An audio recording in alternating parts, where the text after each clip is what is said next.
Irmãos, agora eu vou ler capítulo 8 de Romanos.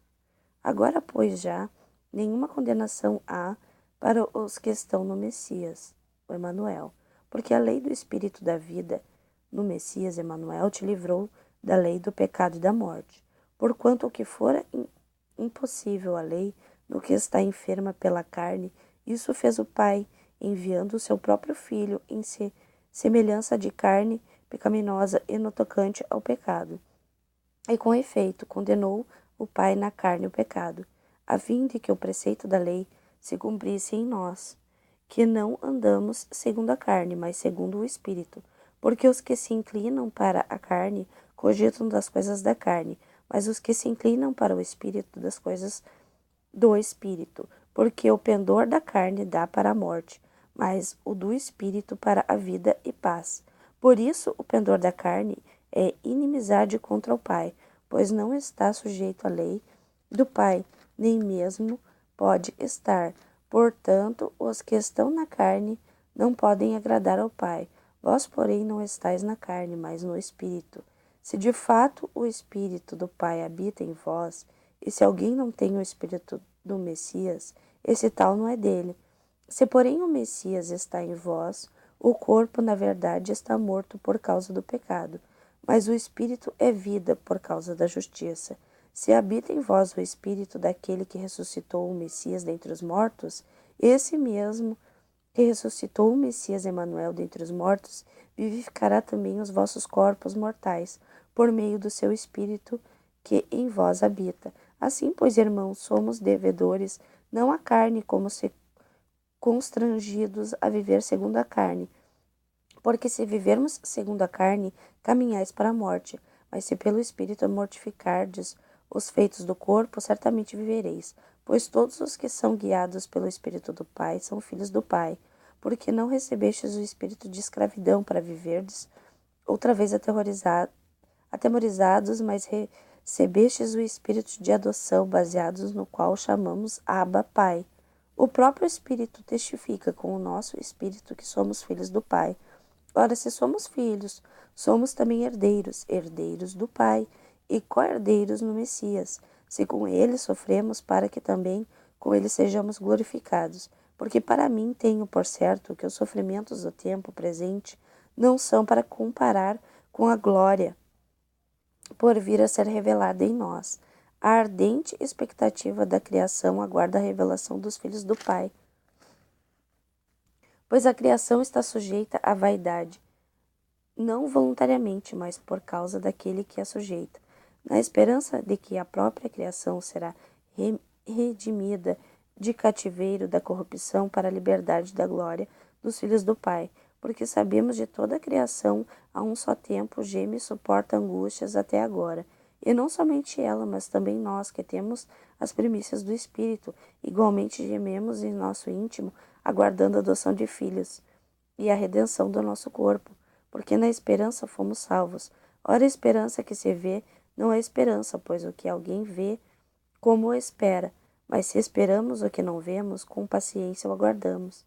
Também o Espírito semelhante nos assiste em nossa fraqueza, porque não sabemos orar como convém, mas o mesmo Espírito intercede por nós, sobremaneira com gemidos inexprimíveis. E aquele que sonda os corações sabe qual é a mente do Espírito, porque segundo a vontade do Pai é que ele intercede pelos seus servos ou filhos. Sabemos que todas as coisas cooperam para o bem daqueles que amam o Pai, daqueles que são chamados segundo a sua vontade. Porquanto aos que de antemão conheceu, também os predestinou para serem conformes à imagem de seu Filho, a fim de que ele seja o primogênito entre muitos irmãos. E aos que predestinou, a esses também chamou. E aos que chamou, a esses também justificou. E aos que justificou, a esses também glorificou. Então, irmãos, era o que eu queria passar aqui para vocês.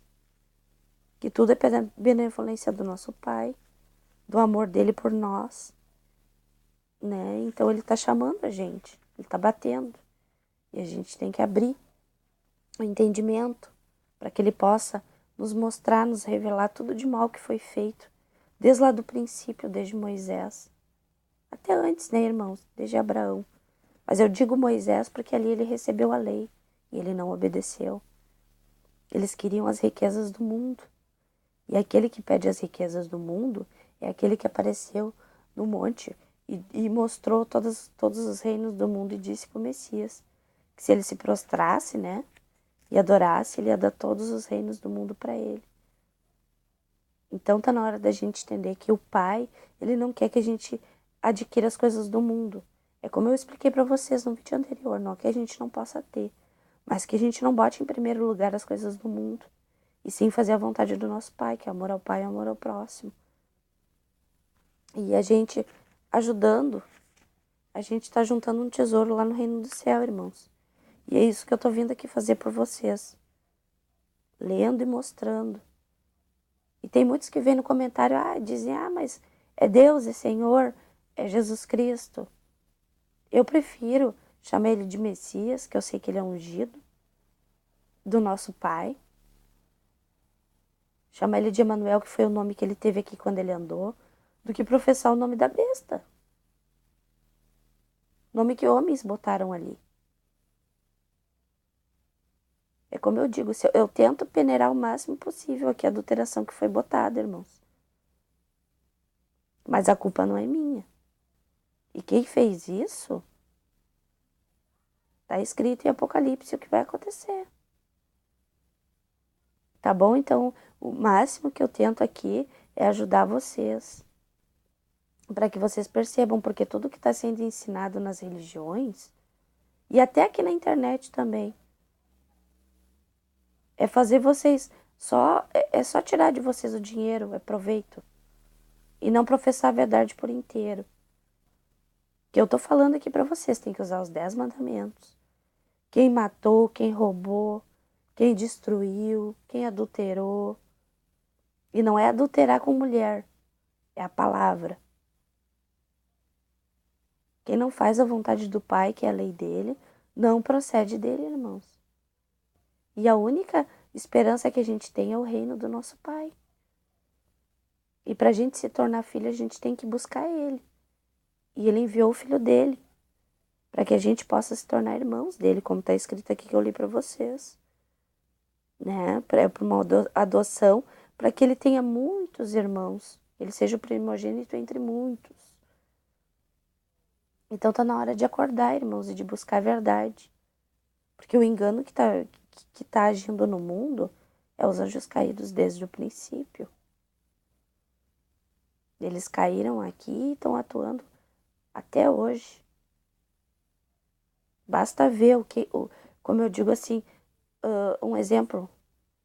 O que as pessoas na Umbanda fazem? Servem de cavalo para quem? É só vocês pararem e pensarem. O que é expulso nas igrejas? É a mesma coisa que entra nas pessoas na Umbanda, irmãos. Então, tá na hora de acordar que o Pai não é confusão. Nas religiões, eles matam as pessoas, eles fazem trabalhos e matam. Então, tá na hora de buscar o Pai, porque o Pai é amor, ele nunca pediu sacrifícios, é só ler Isaías 1. Tem muitas passagens, irmão, mas eu tô citando o capítulo 1 de Isaías para vocês lerem que ele nunca pediu sacrifícios. Tá bom? Um forte abraço a todos.